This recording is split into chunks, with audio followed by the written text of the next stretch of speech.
Obrigado, Vitor. Deu play?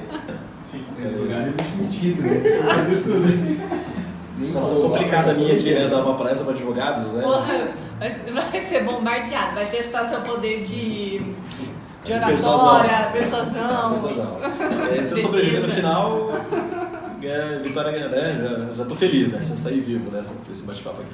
Bom, mas boa noite, então bem-vindos a todos aqui ao nosso bate-papo. A gente vai falar sobre estresse, né, e como você pode adotar algumas técnicas bem práticas e bem execuíveis no seu dia a dia para fazer com que o estresse dê uma implodida e você sinta uma diferença no desempenho do dia a dia.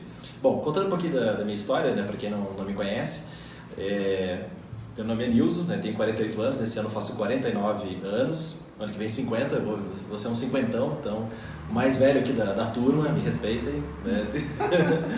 Pelo menos se não for pela imagem, né? pela idade, né? E eu me formei em engenharia pela Federal de Santa Catarina e logo que eu comecei a trabalhar, eu participei de um programa de trainee de uma grande empresa de alimentos e entramos em 150 engenheiros nesse programa de trainee dessa grande empresa de alimentos aqui do Brasil. E logo que eu me formei, saí da faculdade em 93, eu comecei a praticar o The Rose Method. Então logo que eu saí da faculdade, eu comecei a treinar. E por que eu comecei a treinar? Porque eu gostava de sobre o assunto meditação, sobre coisas que trabalhassem a expansão da consciência, a mudança da percepção, da nossa percepção sobre a nossa realidade.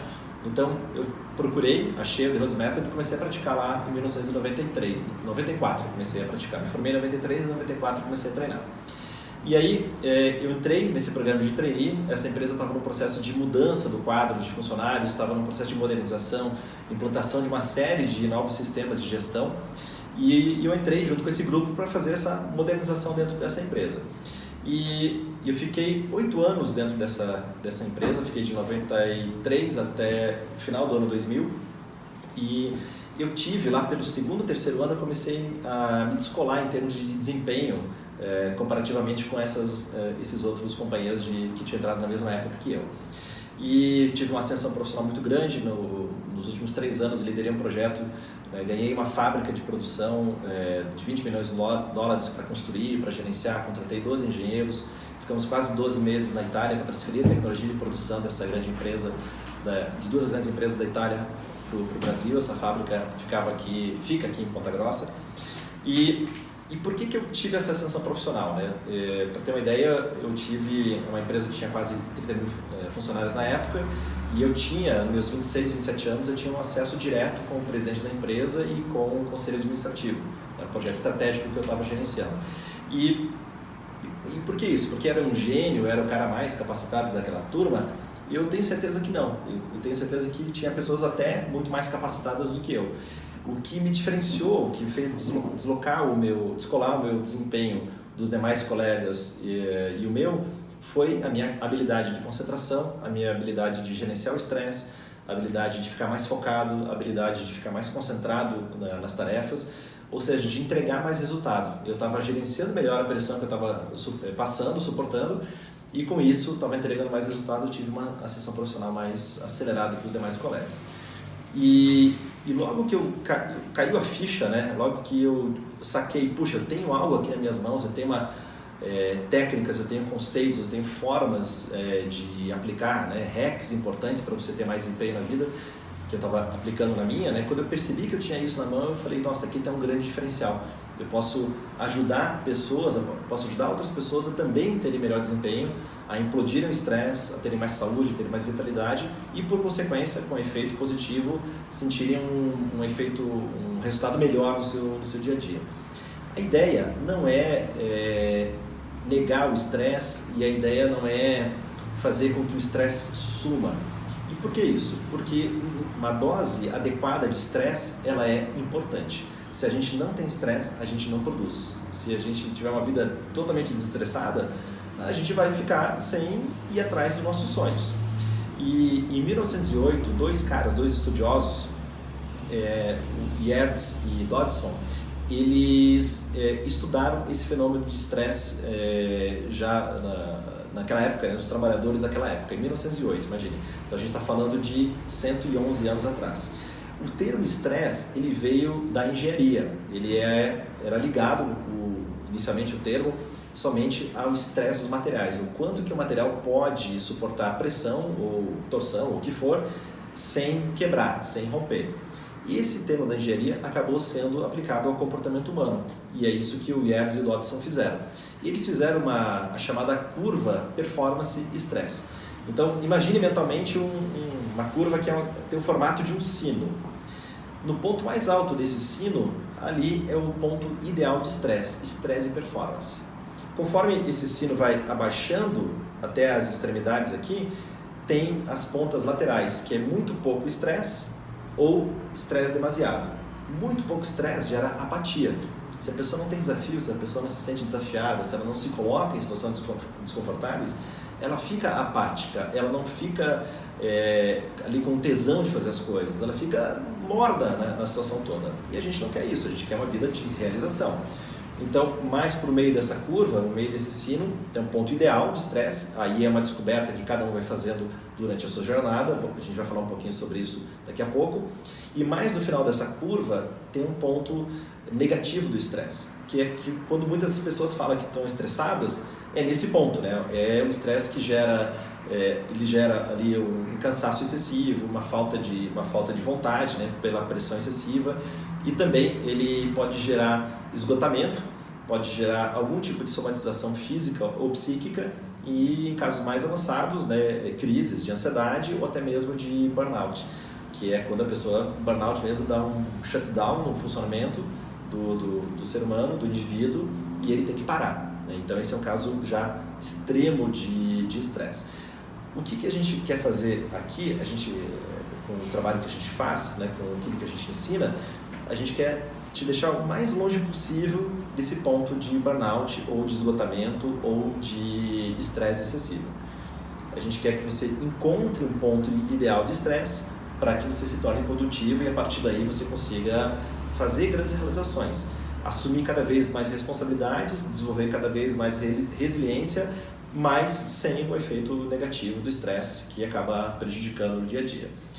Resiliência também é um termo da engenharia, também faz menção à resistência dos materiais. Hoje se fala muito, né? O ser humano, o indivíduo ou o profissional que tem resiliência, ele acaba tendo maior desempenho no dia a dia. E a resiliência é uma habilidade de lidar com o estresse, a habilidade de lidar com os desafios. E quem não tem os desafios hoje, ainda mais porque a gente se coloca, além dos desafios profissionais, a gente coloca muitos desafios pessoais, e também a gente tem esses equipamentos mágicos, né, que hoje nos conectam com o mundo todo, que são os nossos smartphones, e eles acabam sendo fontes, muitas vezes, de estresse, e daqui a pouco eu vou falar um pouco como que a gente pode gerenciar melhor o uso deles e também dar uma reduzida no estresse, tá? Eu vou abordar alguns tópicos aqui durante o bate-papo e no final eu vou abrir para perguntas, e aí você pode fazer suas perguntas, se alguma coisa que eu falei que não ficou claro, ou que você quiser aprofundar um pouquinho mais, ou algum outro ponto diferente, vou procurar responder todas as perguntas no final do nosso bate-papo, beleza? Bom, o primeiro ponto para você lidar bem com o estresse é você fazer algo que você gosta. Quando você está atuando dentro da sua zona de paixão, quando você está realmente com tesão, com paixão de fazer aquilo que você faz, o estresse ele vai ficando cada vez mais longe desse ponto final aqui de burnout, de esgotamento. E por que isso? Porque muitas vezes as pessoas se estressam porque elas estão fazendo coisas que elas não gostam. Elas estão fazendo alguma coisa que, tá, legal, estou fazendo, mas não é realmente a minha paixão. Então, o ponto principal é a gente buscar essa execução dentro da área de paixão. Foi a minha escolha. Quando eu mudei de profissão, quando eu deixei de ser executivo dessa grande empresa de alimentos e eu decidi ensinar aquilo que eu estava aplicando na minha vida, foi a detecção do que seria a minha paixão. E dentro dessa empresa eu tive uma ascensão profissional muito grande, né? Mais ou menos hoje a remuneração anual seria algo na faixa acima de 500 mil por ano aproximadamente. Pensando assim para um garoto antes dos 30 anos, ter uma remuneração desse nível é bem interessante, né? Não é nada descartável. E eu resolvi trocar, né, esse nível de remuneração para zero. Quando eu abri minha empresa, a remuneração quanto que era? Era zero. Né? Abri a minha escola, né? E aí comecei com o meu ideal, com a minha vontade, e aí eu passei durante 7 anos da minha vida levando na cabeça, né? Levando literalmente na cabeça. Teve meses que vendia o almoço para pagar o jantar. E aí você fala assim, Nilson, mas você estava estressado naquela época? Tava, claro, né? Tinha as contas para pagar, tinha as coisas para fazer, queria fazer a coisa dar certo. Eu tinha, a minha realização pessoal estava em jogo, porque eu falo assim, ou eu desisto desse processo, ou eu encaro esse processo, venço essa fase, e aí, a partir daí, eu vou procurar ter o resultado que eu quero, que eu mereço na minha vida. Então foi um momento muito estressante, né? Foi talvez o momento mais estressante ainda do que eu tinha nessa grande companhia, apesar da pressão toda que eu tinha lá no meu trabalho. E quando eu abri minha empresa, não, eu levei muito na cabeça, tive que fazer a coisa dar certo até a coisa virar. Foi o momento de mais aprendizado na minha vida, né? Porque foi um momento de muita cobrança, muito estresse. E as pessoas à volta, quando veem que você está passando por dificuldade, a tendência das pessoas, elas querem ajudar e elas falam, por que você não desiste, por que você não vai fazer outra coisa, volta para uma grande empresa, tudo mais. E aí eu tive que manter firme, né? Eu sabia que era o que eu queria fazer. E mesmo com as dificuldades eu procurei encarar. Então, esse exemplo é para você entender que muitas vezes, numa situação difícil, mesmo você tendo noção que aquilo que você vai fazer, se você passa por aquela dificuldade, se você decide encarar, uma hora aquilo vai passar e aí você vai ver que o teu esforço vai ter valido a pena. E quando a pessoa está trabalhando e de repente não identifica que aquela é a área de paixão, ela está trabalhando, está tendo sucesso, mas de repente, não é bem isso que eu queria fazer alguma outra coisa. Eu recomendo que não faça como eu fiz. Eu tinha a minha carreira, eu dei um stop na minha carreira e comecei outra carreira. O que eu recomendo hoje, muitas pessoas vêm falar sobre mudança de profissão e é uma coisa que é muito atual hoje, porque muitas profissões vão desaparecer nas próximas décadas. Existem profissões que desapareceram ao longo dos últimos anos e muitas profissões vão desaparecer daqui a 5, daqui a 10 anos. Né? Como é que vai ser o mundo com a inteligência artificial? Muitas coisas podem ser automatizadas, né? Então vai ser um mundo totalmente diferente. Hoje já se fala um nível de estresse ainda mais elevado do que os nossos antepassados ou que nós mesmos já passamos, porque talvez você comece a sua carreira numa profissão e essa profissão desapareça, você tenha que aprender outra carreira e essa profissão ainda desapareça no meio do caminho. Então é um momento muito louco que a gente está vivendo. O nosso futuro aí ele é bem distinto assim, né, do que aconteceu. Por exemplo, meu pai teve a mesma carreira durante 35 anos. Né? Ele trabalhou em banco, teve uma ascensão profissional em banco e foi o que ele fez durante a vida toda. Eu já tive mudança de carreira, mas a meninada que está com 20 anos, quantas mudanças de carreira vai fazer ao longo da vida? É um mundo bem, bem diferente. Então, se você pensa em mudança de carreira, você sempre tem que pensar nessa questão de fazer uma transição e não fazer um corte abrupto, porque você pode passar alguma dificuldade ali naquele período. E o que você pode aplicar em termos de redução de estresse, eu vou separar em 3 pontos básicos. O que você pode fazer fisicamente, no seu corpo físico, para diminuir o estresse, o que você pode fazer no seu emocional, para reduzir o estresse, e também no seu mental. Então, primeiro eu vou falar da parte do corpo físico, que você pode fazer, algumas ideias que você pode fazer para reduzir o estresse. A primeira é bem óbvia, que é fazer exercício físico, fazer alguma atividade física. Seja caminhada 30 minutos por dia, corrida, academia, algum tipo de esporte que você goste, tudo isso ajuda a reduzir o estresse porque você produz endorfina, você produz elementos positivos que fazem que naturalmente o estresse se imploda e que você consiga ter uma descontração muscular, e essa descontração muscular vai gerar uma sensação de redução de estresse. Então, o que pode aplicar, como a ideia é aplicar algo nos próximos 7 dias, se você faz 0, começa a se locomover a pé, começa a andar, deixar o carro em casa, fazer algumas caminhadas, pelo menos 30 minutos de caminhada por dia, isso vai ajudar bastante na própria redução do estresse. Em termos de técnicas de alongamento, flexibilidade e força que a gente usa no The Rose Method, a gente chama de uma técnica inteligente de fortalecimento do organismo. Por quê? Porque não tem impacto, não tem repetição e trabalha com isometria. Há um desenvolvimento muscular, articular, orgânico, de glândulas, de órgãos, de sistema neurológico que nenhum outro tipo de esporte ou tipo de treinamento vai gerar. Mesmo os atletas profissionais que treinam comigo, né, tem alguns atletas, né, inclusive pilotos da Stock Car, eu já treinei nadadores, tenho alunos que fazem triatlo, que fazem corrida, bike, então todos eles percebem que o treinamento, mesmo sendo atletas profissionais ou amadores, eles percebem um incremento significativo no desempenho, porque eles têm muito mais consciência da sua musculatura, têm um desempenho muito maior. E impacta também no emocional e também na questão da concentração lá no nível mental. Então, primeira coisa, começar a se mover. Se você está fazendo zero movimento, começa a se mover, que naturalmente isso vai ajudar a dar uma reduzida no estresse. Depois, um outro ponto é ficar atento à sua respiração. Existe uma conexão direta entre as nossas emoções e a nossa respiração. O que acontece? Quando você está no momento de tensão do seu dia a dia, digamos que você está em repouso, está ali trabalhando, 65 batimentos por minuto no seu coração, 70 alguma coisa, mais ou menos a variação cardíaca, de frequência cardíaca de quem está em repouso. Se você recebe um e-mail que te deixa preocupado, se você recebe uma ligação, se alguém fala com você alguma coisa, recebe uma notícia que não é positiva, seus batimentos cardíacos vão acelerar. E a tendência é que a respiração fique superficial, ela fique mais alta. Por que a respiração fica mais alta? Isso é instintivo, isso remonta aos nossos ancestrais 70 mil anos atrás, lá na savana africana, que quando passavam por uma ação de estresse, eles tinham que fazer o mínimo de movimento possível. Então, a nossa respiração mais profunda é quando a gente usa a parte baixa dos pulmões, quando a gente usa o diafragma, que é o nosso principal músculo respiratório. Quando a gente usa esse músculo aqui, o nosso diafragma sai e comprime. Ele sai quando a gente inspira e comprime quando a gente expira. Quando você está com a situação de estresse, você tem que gerar o mínimo de movimento possível para não ser percebido pelos predadores. Imagine lá na savana africana.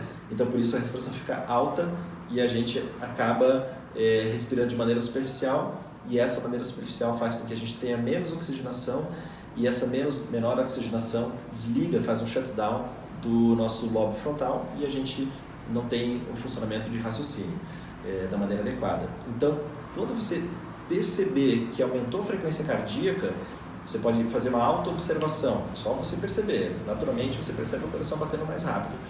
E hoje, muitos relógios têm frequencímetro, então você pode dar uma olhada. Deixa eu conferir se o meu batimento cardíaco aqui aumentou.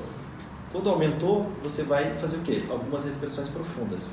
E basta apenas 3 a 4 minutos de respiração profunda para você diminuir a frequência cardíaca, fazer com que os batimentos cardíacos fiquem mais harmônicos, e aí você vai fazer com que o funcionamento do lobo frontal funcione de maneira mais efetiva e você vai tomar decisões melhores. É aquele velho ditado, né? Não tome uma decisão de cabeça quente, ou você está de cabeça quente, esfria, dá uma respirada.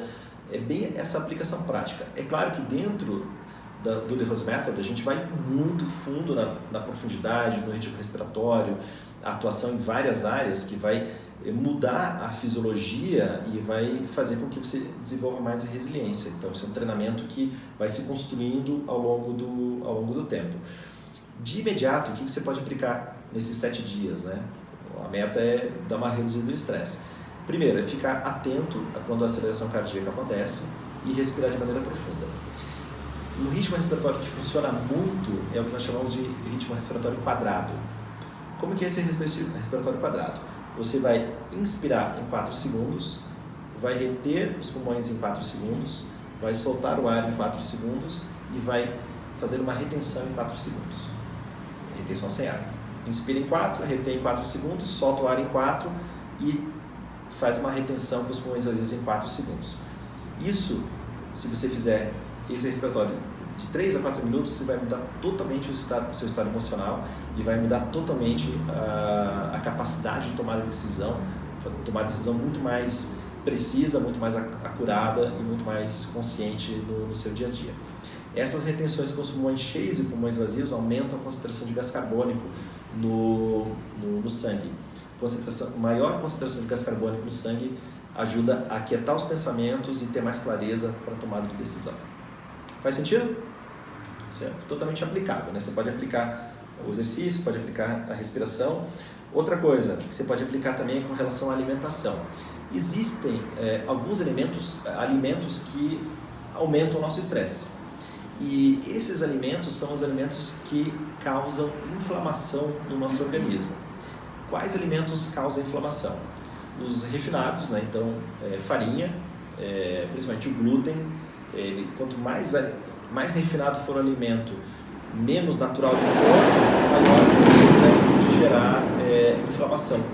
Se a gente está inflamado, a gente diminui o pH do sangue, o pH fica ácido e a gente fica estressado, e o pH ácido é um pH típico de desenvolvimento de câncer. Então, alguns cuidados com a alimentação vão te deixar menos estressado, né? Quanto mais básico a tendência, quanto mais básico for o seu organismo, mais longe você vai ficar dessa faixa do desenvolvimento do câncer. Então, diminuir carnes, diminuir açúcar, que também acidifica o corpo, os refinados, né? Não precisa ser o doido agora, o cara que vai comer perfeito a partir de hoje, né? Mas dá uma diminuída, né? Dá uma diminuída nesses alimentos que naturalmente você vai perceber que você vai ter mais desempenho e vai ficar menos estressado. Outro ponto importante também é quando a pessoa, geralmente o que acontece? Você dorme pouco, está cansado, qual que é a bebida que você vai recorrer para dar uma acordada? Café, né? O famoso líquido preto, salvador, incrível das noites mal dormidas. O café, o que acontece? Ele deve ser adotado como um remédio. Como assim como um remédio? Como um remédio. Você não toma aspirina todo dia, você não toma... Né? Tem remédio, claro, de uso contínuo que você tem que tomar, mas às vezes tem que tomar, mas você não fica tomando analgésico, anti-inflamatório todos os dias. Até se você tiver que tomar muitas vezes, alguma coisa está errada, você tem que procurar a solução. E a mesma coisa a cafeína. Na realidade, qualquer tipo de estimulante, também as teínas, né, que tá no chá preto, chá verde, né, chá branco, tudo isso e acaba estimulando. Se você está sentindo que você está estressado e você está botando café, você está fazendo o quê? Você está tirando uma energia aqui da frente. Você tem uma energia distribuída ao longo do dia. Quando você toma café, o que acontece? O seu corpo pega essa energia, gera um pico aqui, né? Gera um pico, isso dá uma sensação muito boa, só que depois, pum, tem uma ressaca. Muita gente não percebe, é meio sutil, ainda mais se você toma muito café. Aí você fica com uma energia baixa. A tendência é você tomar outro café, mas só que não tem mais energia para puxar.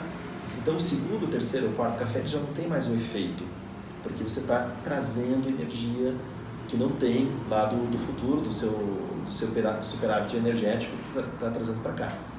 E eu fiz um teste em 2016 e eu tomava café, e não tomava muito, tomava uns 2 cafés por dia, um de manhã e um logo após o almoço. Aí eu estava com uma dor de estômago, eu falei, deve ser do café, parei de tomar café. Aí o que eu percebi naquela semana, naqueles dias? Que a minha energia aumentou muito. Eu falei, nossa, antes eu tomava café, sentia um rush ali de produtividade, mas depois eu dava uma caída e eu não percebia muito. Quando eu tirei o café, eu percebi que a minha energia ficava mais distribuída durante o tempo.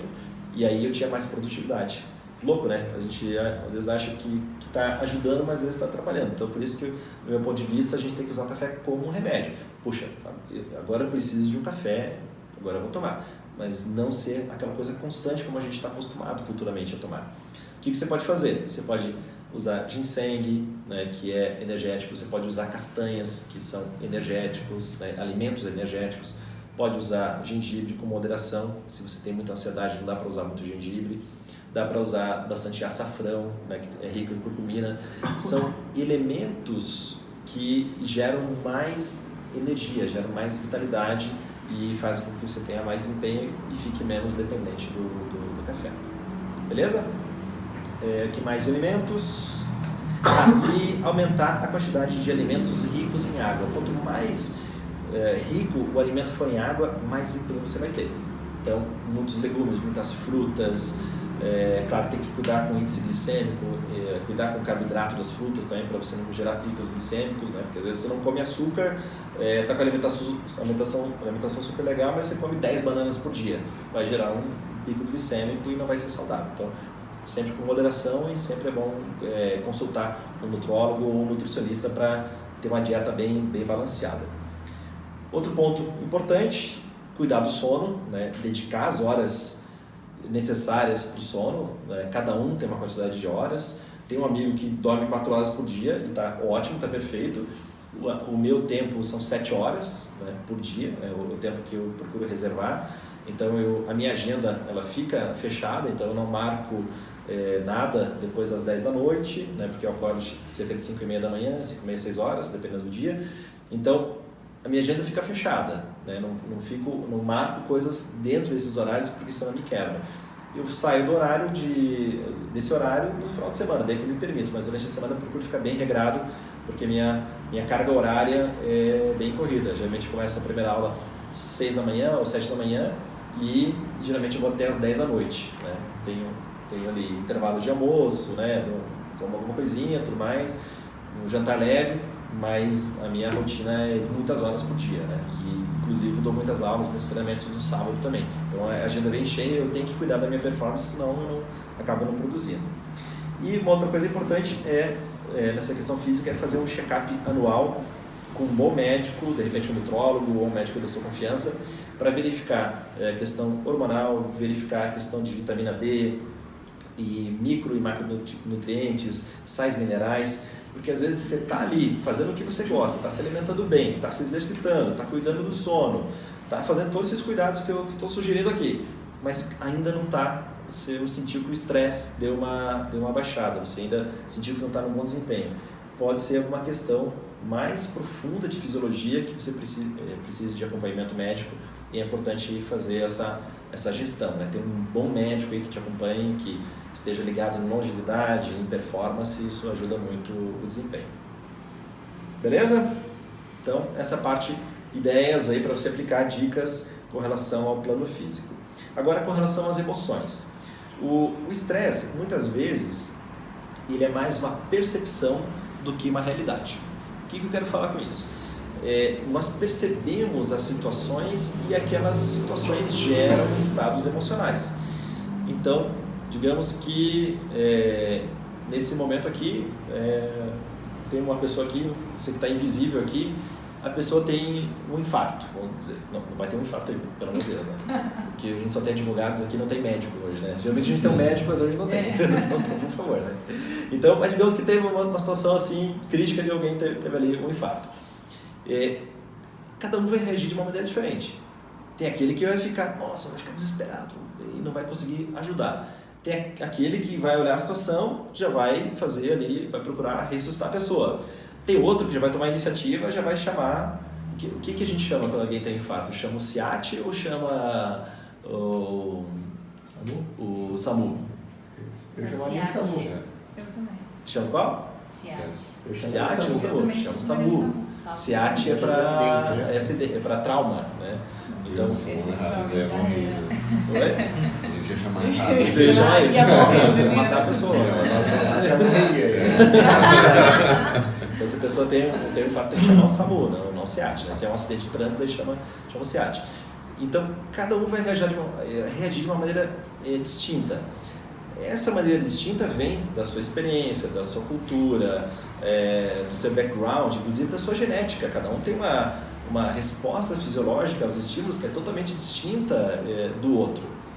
E essa noção de que a realidade é mais uma questão de percepção do que realidade em si faz toda a diferença na nossa maneira de administrar o estresse.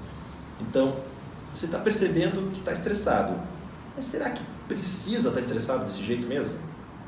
Será que você não pode encarar de uma maneira mais leve? Será que você não pode fazer uma reprogramação emocional? Cara, eu escolhi a minha profissão, eu escolhi os meus amigos, eu escolhi a minha vida, eu escolhi onde eu moro. Essas escolhas eu fiz. Consciente ou inconscientemente eu acabei fazendo. Por que eu vou ficar estressado com essas coisas? Eu não estou muito contente. Então eu posso mudar, eu posso fazer isso, eu posso ter uma visão um pouco mais ampla sobre as escolhas e sobre os resultados que você está tendo na sua vida. Essa mudança de percepção faz muita diferença de você se sentir mais ou menos estressado. Às vezes a pessoa fica hiper incomodada com alguma situação, mas ela escolheu estar naquela situação. Então é aquele ditado, né? Você fez a cama, deite na cama que você fez. mas eu quero diferente. Então você pode fazer escolhas diferentes, né? Então mudar a percepção, mudar a forma como você encara as coisas faz toda a diferença na questão do estresse, né? De administração melhor ou pior do estresse. Então, mudança de percepção, olhar com outros olhos, olhar de uma maneira mais profunda, de uma maneira mais consciente, que você pode escolher agir diferente, sentir diferente, isso muda a sua percepção e como você está encarando o seu estresse. Lembre que eu fiz aquela relação entre a respiração e as emoções. Qual o ritmo respiratório que eu sugeri mesmo? Quem já sabe, fica quieto. Quem é novo, primeira vez, quadrado, né? Inspira em 4, retém em 4, solta o ar em 4 e fica sem ar em 4 segundos. Emoção e respiração estão totalmente ligados. Então você pode mudar suas emoções de acordo com a sua respiração. E o trabalho de autoconhecimento no campo emocional é muito importante. Autoconhecimento para mim é o grande diferencial da nossa espécie nos anos vindouros, nos anos que a gente vai passar.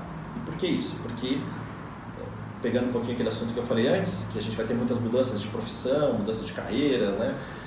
Empresas incríveis, empresas gigantes que a gente via aí, que tinham muito sucesso, mudaram, desapareceram, né? Empresas que tinham sucesso.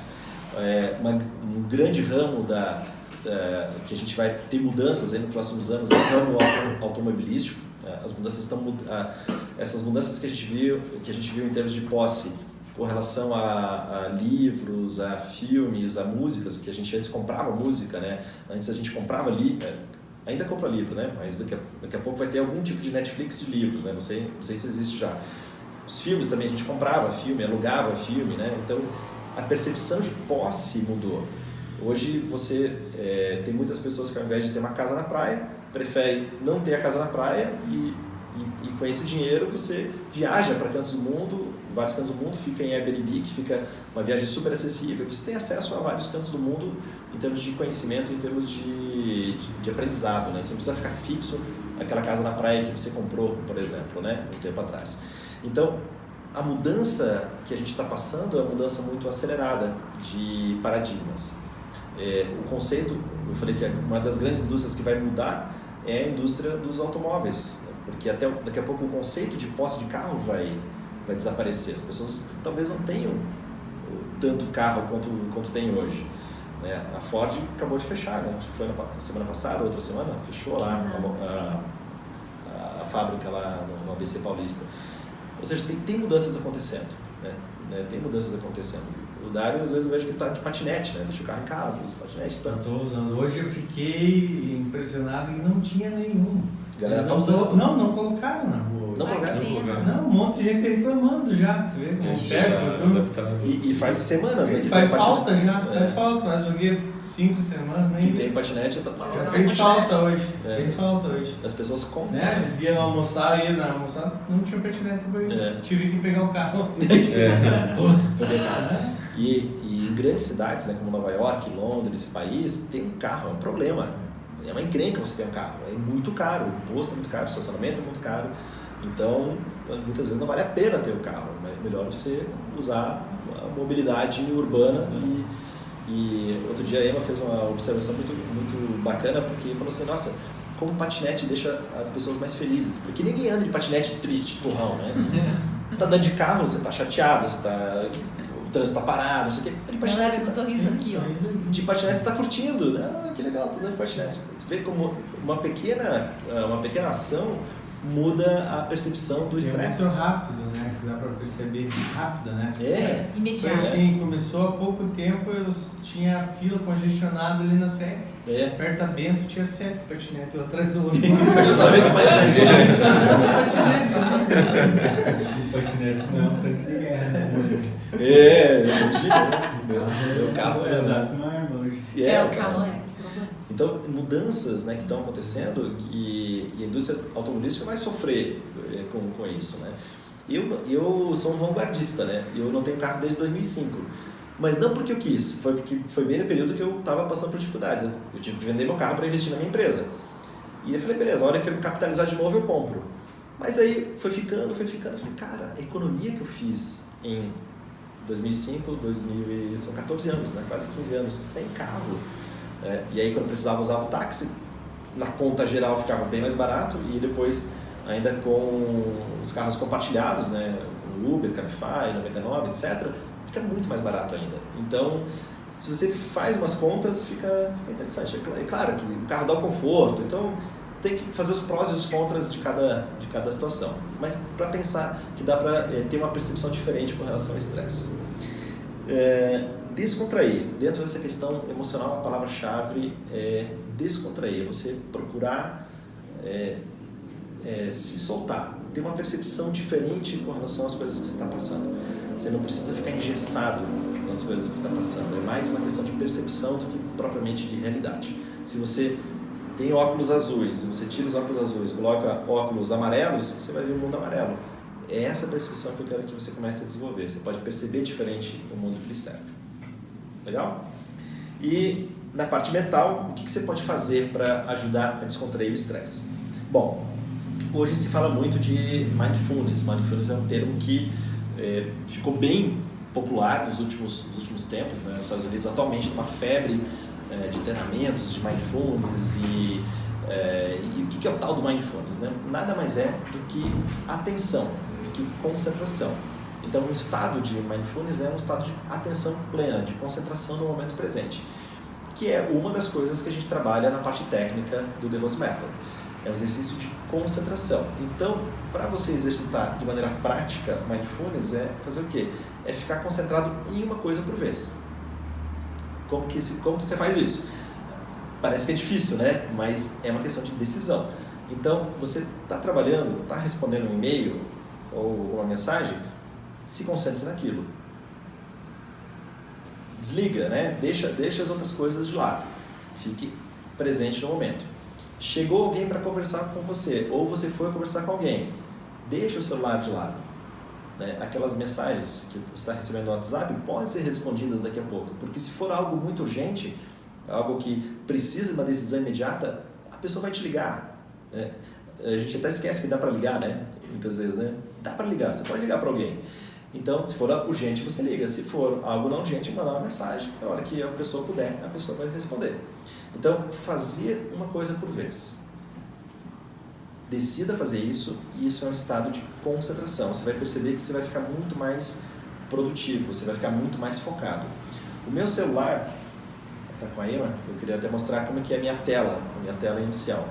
A minha tela, ela é preta, não tem nenhuma imagem colorida, porque essas imagens coloridas que a gente coloca acabam dispersando, né, gerando mais outro tipo de atenção. E as minhas notificações são totalmente desligadas. Então, na minha tela não aparece nenhuma notificação. Quando eu quero resolver alguma coisa, quando eu quero responder uma mensagem, eu destravo o celular e aí respondo a mensagem. Então, quando eu estou trabalhando, eu estou ali focado, estou resolvendo aquilo, estou criando um conteúdo, estou escrevendo um texto, estou respondendo alguém, estou focado naquilo que eu estou fazendo. Né? Nada mais me atrapalha. E eu gosto de usar, em termos de concentração, eu gosto de usar uma técnica chamada técnica Pomodoro. Não sei se vocês já ouviram falar. O que é a técnica Pomodoro? Foi criada por um cara que ele falou assim, eu estou muito disperso no meu dia a dia e eu preciso ficar um pouco mais concentrado para fazer minhas tarefas. Então ele pegou um desses um timer de cozinha que é em formato de tomate. Aí veio o nome Pomodoro. Pomodoro é tomate italiano. E ele falou, vou colocar aqui 25 minutos e durante 25 minutos eu vou ficar totalmente focado no que eu estou fazendo, não vou fazer mais nada. Aí ele ficou lá trabalhando, isso aqui, 25 minutos, tocou o despertador, aí ele levantou, 5 minutos, foi no banheiro, foi fazer alguma coisa, né? Ele respondeu a mensagem, voltou, mais 25 minutos de foco total, né? Foco explosivo, né? Foco atento àquilo que está fazendo. Aí 25 minutos tocou o despertador, aí ele dá uma dispersada, e aí foi criada essa ferramenta, essa técnica chamada Pomodoro Technique. Ou seja, é uma maneira de você ficar totalmente focado, concentrado, resolvendo uma coisa só. Mas eu trabalho com atendimento a cliente, eu trabalho com... Claro, daí tem situações que não dá para aplicar, né? Você está recebendo um telefonema, agora não vou atender a pessoa. Tem situações que não tem como evitar, é como a gente está trabalhando aqui. Chega um aluno para a aula, bate a campainha. Ah, mas eu estou agora respondendo um e-mail, está no meu 15 minutos, daqui a 10 minutos eu posso sair. Não, a gente tem que ter bom senso, né? Então, claro, a gente vai atender a pessoa, vai conversar, tudo. Então você vai adaptar a técnica àquilo que você pode aplicar no seu dia a dia. Dá muito resultado em termos de produtividade, porque a nossa mente, a gente acha que a nossa mente ela é multitarefa, e ela não é.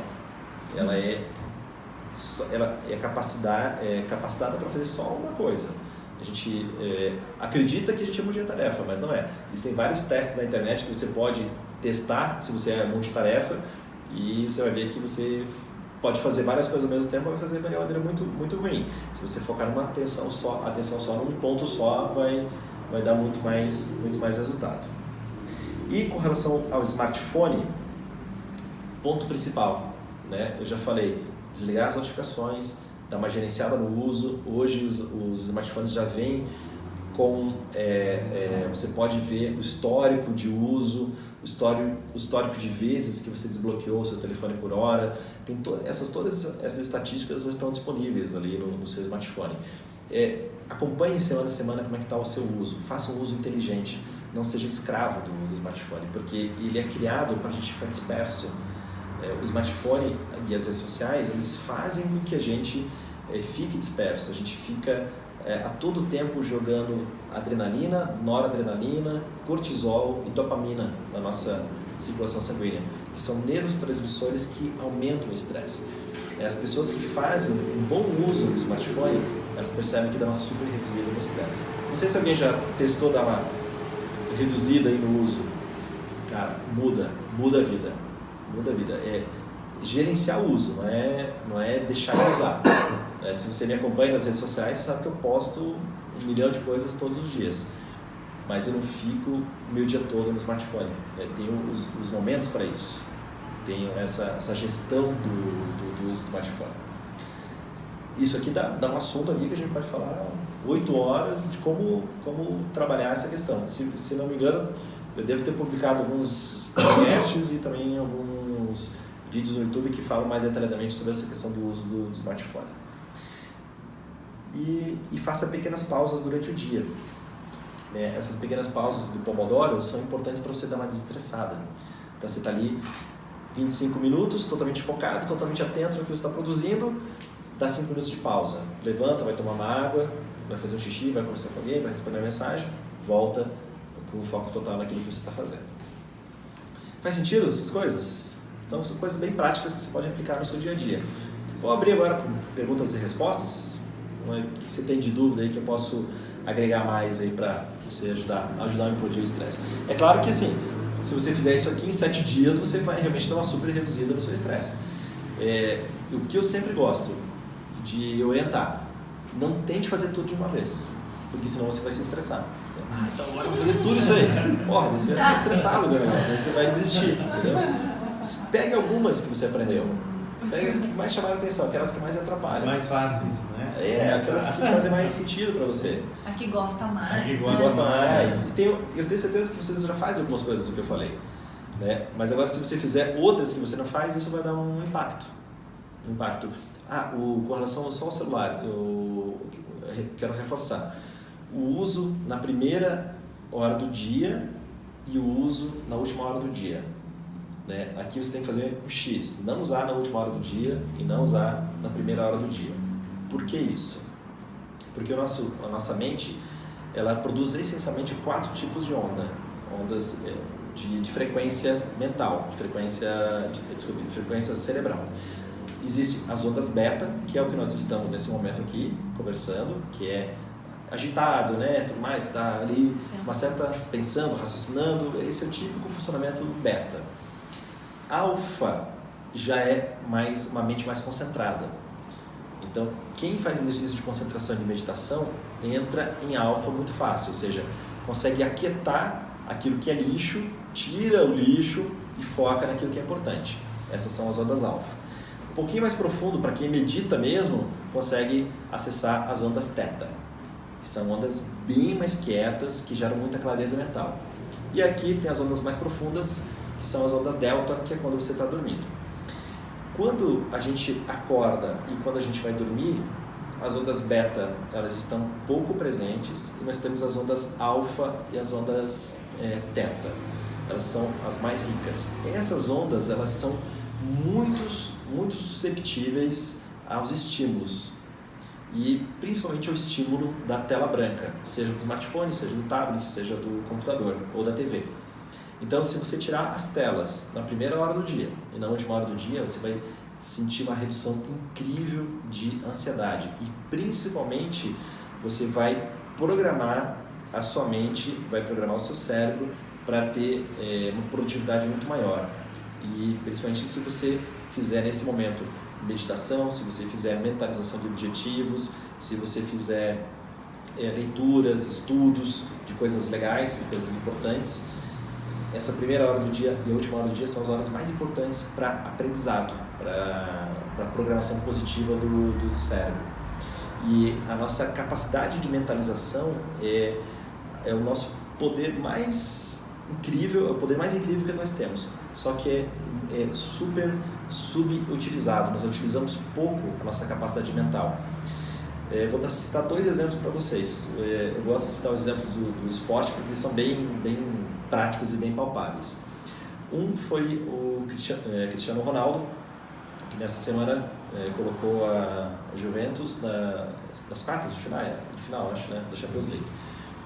E o Juventus estava em defasagem, tinha que fazer 3 gols. Quem que fez os 3 gols da Juventus? Sim. Foi o tal do Cristiano Ronaldo, né? Ganhador de 5 vezes a bola de ouro, empatado com o Messi, melhor jogador do mundo.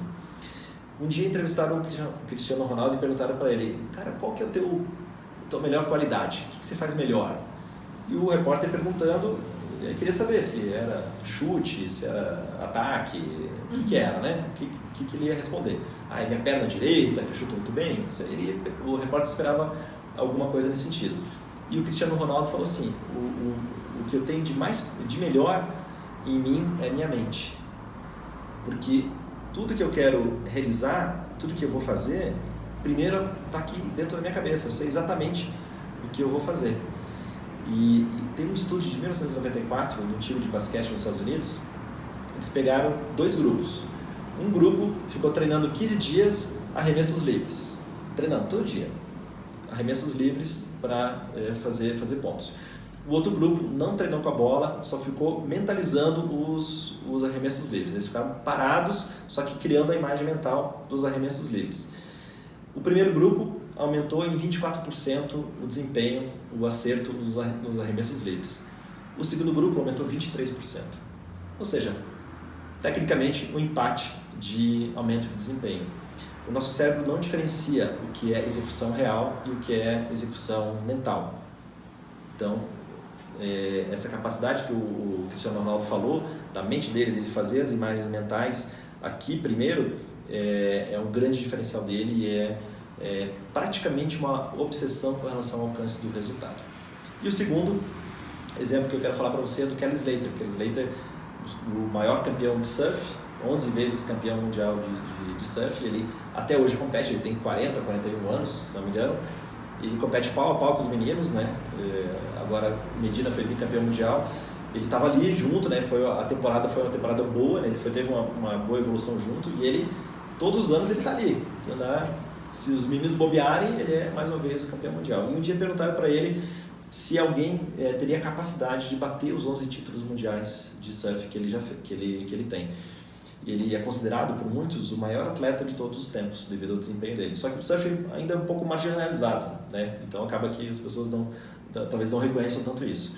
Mas ele perguntaram para ele: alguém vai bater os seus 11 títulos? Ele falou: é provável que sim. O desempenho dos meninos hoje é muito maior do que o desempenho que eu tinha quando eu comecei lá com 18 anos, 20 anos. Mas eu acredito que em termos físicos eles podem me bater, mas eu duvido muito que eles alcancem, porque eu não vejo nenhum deles com a paciência de mentalizar tudo que eu mentalizei para alcançar aquilo que eu alcancei. Ele falou que quando ele ia treinar, ele ia fazer o treinamento dele na praia, e o surf depende das condições climáticas. Muitas vezes ele ia treinar e não tinha onda, não tinha vento, etc. Não tinha lá as condições para ele fazer o surf. O que ele fazia? Ele ficava na praia fazendo toda a sessão de treinamento dele na cabeça dele. ficava visualizando, ficava imaginando o que ele tinha que fazer. Ele ia para um campeonato, ficava visualizando todas as passagens das baterias, ele ficava visualizando o que os caras iam fazer, o que ele ia fazer, como ele ia reagir, e isso foi construindo a cabeça vencedora dele. Então, 2 exemplos, Cristiano Ronaldo e o Kelly Slater, de pessoas que têm um mental muito forte que beira a obsessão. Eles são praticamente obsessivos naquilo que eles querem realizar. Todo mundo sabe quando eu perguntar.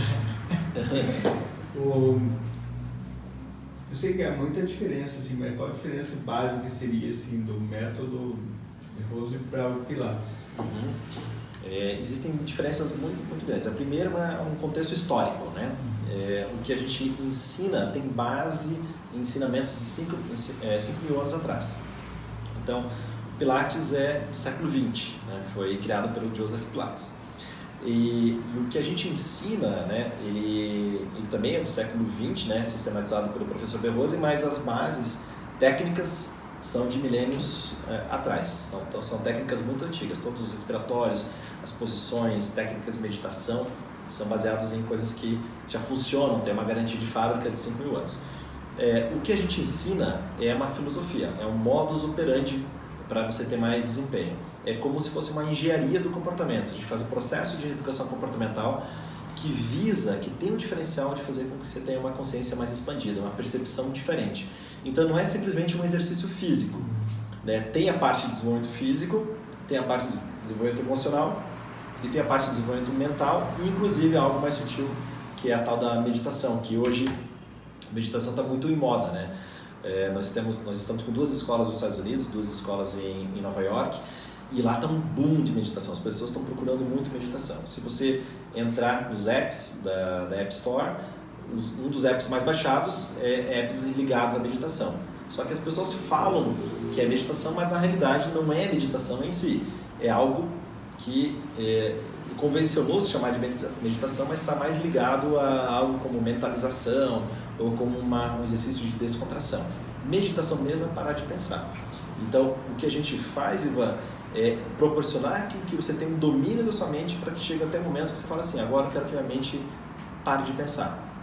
E nesse momento, quando você para de pensar, você entra efetivamente em meditação. Você eclipsa algo muito denso, que é o nosso raciocínio, que é a nossa lógica, que é a nossa carga de valores, né? Tudo aquilo que compõe o nosso sistema decisório. Quando você aquieta isso, você gera um estado intuitivo, que é o que muitos atletas, pegando o exemplo do esporte, né? Muitos atletas acabam desencadeando de forma natural pela exigência de concentração, pela exigência de foco. Chega a ter uma questão do RPG também? A gente trabalha a parte física, mas não no intuito de terapia, né? Então, se a pessoa precisa de um acompanhamento do fisioterapeuta, de RPG, daí a pessoa vai fazer um tratamento naquele sentido, né? Mas o nosso foco é zero terapêutico, não tem nada de terapia, pelo contrário, porque a gente quer expandir a consciência do aluno, né? Então, é um treinamento que está mais ligado à alta performance. Aquele sistema de mapa mental que muitos treinadores, os psicólogos têm apresentado para como assim, mapa mental? Mesmo. Você desenha tudo que você quer, depois você vai falar, isso. Sabia que você ia perguntar. A palestra está aqui. Geralmente daí para você já ter, quando você vai fazer uma apresentação, você já tem ela no teu... Já tem ela no seu inconsciente, né?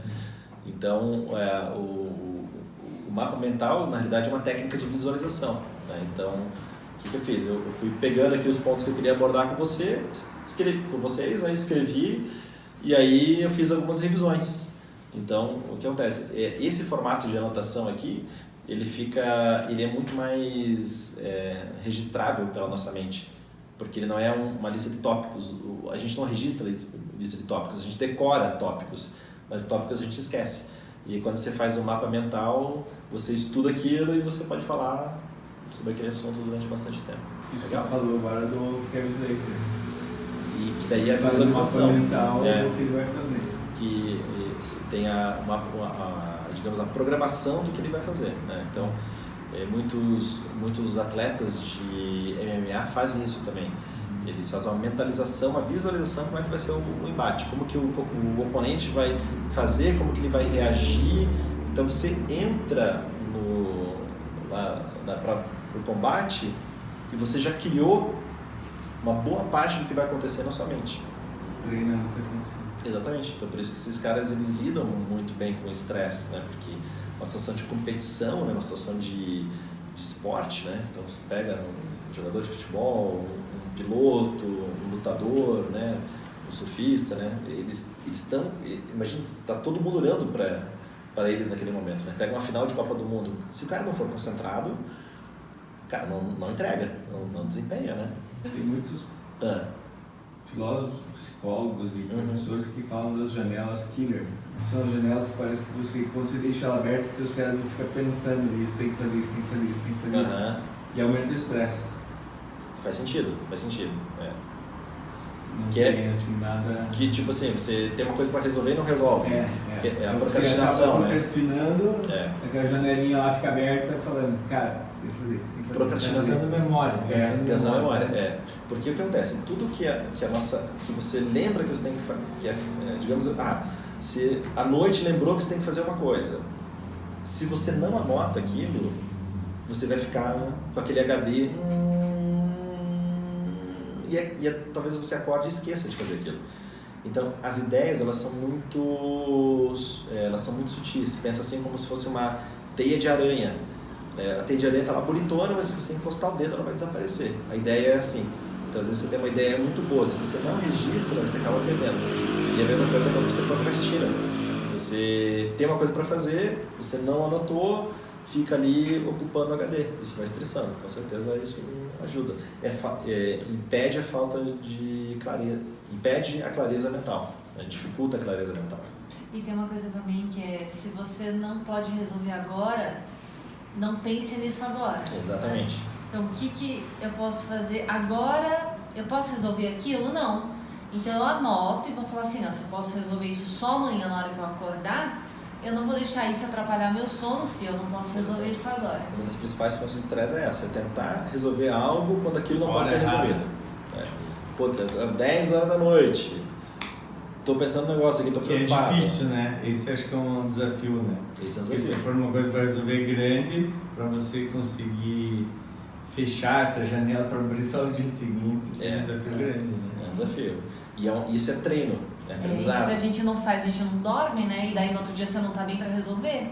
E daí Se você não tem um sono adequado, no outro dia você não tem clareza. Aí você fica com o raciocínio prejudicado, né? A maior parte dos exemplos que você deu pra gente, acho que quase todos, se for ver, até do mapa mental, até das outras questões, foi tudo focado no esporte. Por que no esporte é mais visível, ou teria como, vamos supor, dar um exemplo no mapa mental que você vai fazer na tua empresa? Também é a mesma coisa. O exemplo do esporte ele é mais, digamos, palpável, porque tem um fator de, muitas vezes, vida em jogo e a pessoa está arriscando a pele. Então ele é mais palpável, mais perceptível para a gente. Claro que se a sua empresa não der certo, você está arriscando a sua vida, né? Está arriscando a sua pele, né? Só que às vezes não é tão imediato, né? Às vezes você pode ficar com a sua empresa deficitária durante muito tempo e daí chega um momento de insolvência e pronto.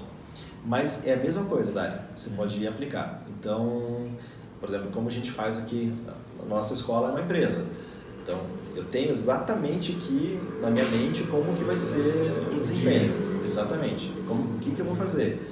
Como eu vou trabalhar? Todas as manhãs, uma das minhas tarefas de mentalização é escrever mesmo, não é ficar pensando, é escrever as minhas metas, porque eu tenho as coisas que eu tenho que resolver no dia, isso é uma parte, é o to-do list, eu tenho que fazer, mas as minhas metas, né, o que eu quero alcançar num período curto, médio e longo prazo, como eu quero que seja a minha empresa, como eu quero que seja a minha vida. Isso a cada tempozinho. Todo dia. Todo dia? Todo dia eu faço isso.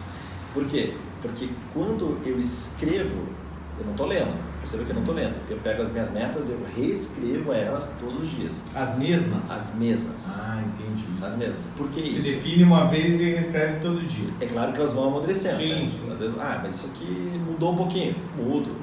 Mas todo dia eu escrevo. Por quê?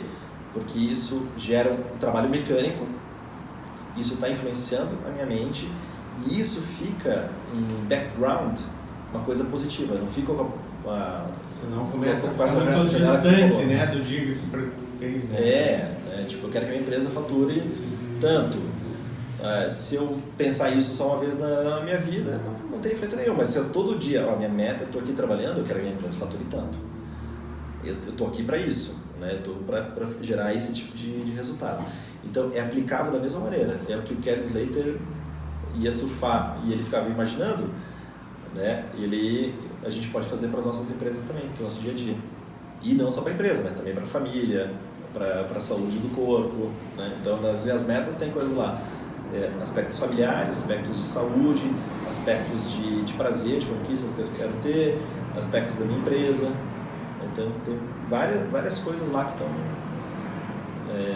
imbuídas, né, nessa meta. Até ter 2 cachorros. Tem um? Tem um já. Já, 50%. A meta está quase batida já. Ficou claro, já? Ficou bem claro. É a mesma coisa, né, de trazer para o dia a dia, para tudo mentalize. Você dedicar cerca de 30 minutos para o seu dia de criar mentalmente o que você quer que realize. E aí você está trabalhando... Você passa isso, você reforça as metas que você tem todo dia. Todo dia. E algumas você melhora, né? Exatamente. Melhora até. Melhora, tá. E fora esse, uma parte da mentalização faz assim, a outra você passa também todos os pontos, as tarefas que você vai fazer durante o dia. Sim. Você organiza teu dia Sim, mentalmente. a gente tem uma organização quinzenal, que a gente usa a metodologia Scrum, não sei se vocês ouviram falar. Chama Scrum, né? Chama Scrum, né? Uhum. Então a gente faz o que a gente chama de... esses 15 dias chama de sprint. Então a metodologia toda chama Scrum e a gente tem sprints de 15 dias. O que a gente faz? A cada 15 dias, uma segunda às 2 da tarde, a gente senta e define quais são as ações desses 15 dias. Então o que eu vou fazer, o que o Tejo vai fazer, o que a Emma vai fazer, a gente define. A gente tem X horas nesses 15 dias e define o que cada um vai fazer. A cada dia, durante 5 minutos, a gente faz um update do que cada um está fazendo. Então, esse é o nosso planejamento macro desses 15 dias. A gente tem as metas de longo prazo, mas nesses 15 dias, dessas metas, a gente vai fazer isso aqui. E além disso, tem o to-do list de cada um. Diário. Então, é como a gente faz, e aí eles sabem exatamente o que eu estou fazendo, como líder do processo todo, e eu sei o que cada um está fazendo. No final dessa quinzena, a gente vê quanto que está a produtividade de cada um. A meta é no mínimo 90% de produtividade. Então, às vezes dá 88, às vezes dá 96, às vezes dá 100. Então, a gente quer no mínimo ter 90% de produtividade durante a semana. E dá uma desestressada, né? Você tem que dar uma desestressada esse negócio. Porque eu, como líder do processo, eu ficava... Será que ele está fazendo? Será que ela está fazendo? Não sei o quê. Agora eu sei se está fazendo ou não, né? Então, daí a gente dá para agir mais pontualmente. Indicadores, né? Exatamente. Clareza. Tudo isso tira, é isso que eu ia falar, assim, você não precisa ficar pensando, não precisa ficar com o HD ligado, dá pra dar uma desligada e pensar só em uma coisa, aí depois eu vou lá, porque eu sei que aquilo tá estruturado. Exatamente. Eu não tenho um monte de linha solta, e quando fica a linha solta, dá um cansaço, né? Pra mim isso estressava muito. O Nilson, ele estressa demais com linha solta. Tipo assim, a pessoa falou que vai fazer e não está fazendo. Cara, eu me estresso com isso. Então, a maneira que eu tive de mudar a percepção foi com essa metodologia. Porque eu sei pontualmente se está feito ou não. Inclusive, isso é Kanban, né? Então, tem post-its com as tarefas e os post-its tem que ir andando durante a semana. Então, eu sei exatamente se a pessoa começou a fazer aquela tarefa ou se ela está fazendo ou se ela já terminou. Então, não precisa nem perguntar. Não precisa nem perguntar. Nossa, isso dá uma desestressada, assim, de maneira incrível. E pra mim sempre pegou muito, assim. Esses... Oi? vontade de fazer em casa. Né? Mas dá pra fazer. E é bem simples, bem simplificado o processo. Né? O que eu tô falando aqui para vocês, isso aqui são as folhas de uma árvore. Pensa assim, uma árvore frondosa, isso aqui são as folhas. Aí essa árvore tem ramos, tem o tronco e tem as raízes. Então, obviamente aqui em 1 hora de bate-papo eu estou falando aqui, né, as folhas, né? Então agora vem a conexão, né, um próximo passo. O que seria o próximo passo? Começar efetivamente o treinamento, né? Então daí a gente vai treinar aspectos físicos, emocionais, mentais, de concentração, de organização, né, tudo mais. Aí tem o tronco, que é um trabalho mais profundo, que é o Life Consulting, que daí a gente trabalha faz um trabalho de consultoria de 10 passos, estabelecendo desde o início a direção do trabalho que você quer desenvolver, a sua base de valores, a sua missão, o seu propósito, suas metas. A gente faz uma análise de Pareto do seu dia a dia, como é que você está investindo tempo, faz uma análise dos seus superpoderes, os pontos fortes que você precisa reforçar, dos vilões, das coisas que atrapalham o seu resultado. Então é um trabalho que dura cerca de 10, essa consultoria, né, a Life Consulting dura cerca de 10 semanas, e para gerar um ciclo, né? Depois esse ciclo pode ser girado de novo também. Então, folhas, né? Aí os ramos aqui, esse treinamento, né, mais profundo, a raiz aqui, né, o caule, esse Life Consulting, e aí você vai desenvolvendo raízes fortes para ter uma árvore bem frondosa para alcançar o resultado. Tudo é um processo. Não existe pílula mágica. A gente muitas vezes acha que a gente pode tomar alguma coisa e aquilo resolve todos os nossos problemas, né? A gente precisa focar naquilo que a gente quer resolver e resolver uma coisa por vez, né? Se a gente faz isso, acaba tendo resultado. Bom, tem o Tom aqui que já treina 6 anos, né, Tom? 6 anos. Simone já deu 1 ano já? Não, maio. Vai fazer maio 1 ano. O João 3 anos, o Wellington também 3 anos, já treina aqui com a gente. Manu 2 anos. 2 anos já. 2 anos já. E o nosso comprometimento, assim, esse comprometimento é com cada um para ajudar a alcançar os resultados, né? A paixão é essa, é ver o nosso aluno numa situação A e ele quer ir para a situação B e ele indo nessa situação B, né? Gerando o resultado que ele quer, né? Como que se treina o advogado para ficar calmo numa audiência? Respiração. Se você pegar só essa respiração que eu te falei aqui, você vai ficar. É isso. Mas tem que fazer antes. Então, você sabe que aquela audiência vai ser estressante. Vai no banheiro. Pra sair do lado do cliente, né? Você começa a fazer a respiração e o cliente Você pode fazer antes, né? E a respiração é discreta, porque ninguém percebe, né? Eu já fiz pré-sustentação oral. Como é que foi? Sentado lá esperando. Fazendo. E o vereador fez uma questão de ordem, que não podia ter sustentação oral, porque era a ampliação do colegiado. E a discussão se tinha ou não sustentação oral, e até foi pegar o regimento interno, etc. Aí ela fui lá fazer respiração, fiz a respiração nesse quadrado. Depois voltei tranquilo, pedi uma palavra, falei não sei o que, defendi, até que ele deu a palavra para sustentação oral. Já para você falar um pouco, Nilson, a respeito do conflito. O advogado gera muito conflito. Tem gente, advogados que querem defender uma tese do caso, tem advogado com o diretor jurídico de uma empresa que quer fazer daquele jeito, e o advogado pensa que a melhor forma é outra. Como gerir esses conflitos? Pois é, o que você tem experienciado aí? Tem... Como alguém que já está treinando com a gente há 3 anos e que você tem aplicado no seu dia a dia, que você pode contribuir? O que a gente faz no escritório é ouvir os dois e fazer os dois chegarem, os dois advogados fazer os dois chegarem no consenso. Para não levar aquilo para alguém superior. Vocês têm que resolver isso aí, você tem que resolver o negócio. Senão alguém vai sair mal nessa situação. Você tem que resolver. Então, para não chegar numa terceira pessoa, precisar arbitrar aquele conflito, vocês dois resolvem o conflito. Isso é um exemplo. É um pouco drástico, mas é a forma que está resolvendo. E como é que tem sido o resultado? É bem eficiente. Não gera mais conflito entre os advogados, entre 2 advogados que querem defender a mesma tese, ou teses diferentes que querem defender o mesmo caso. Uma forma que está resolvendo, para evitar de chegar no supervisor. E nenhum sai vitorioso. Os dois também acho que é chegaram. interessante. A contenda sempre ela é cara, né? É importante. Vai ficar assim ainda mais. Cada um quer defender os seus argumentos.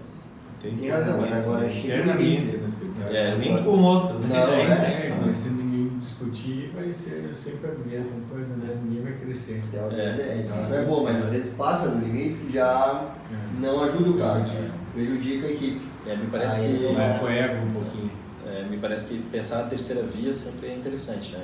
Então tem a opinião de um, a opinião de outro, tá? O que a gente pode fazer com uma terceira opção que é melhor que as duas isoladamente, ou cada uma separadamente, né? Conseguir chegar nisso parece que é uma demonstração de inteligência emocional. Né?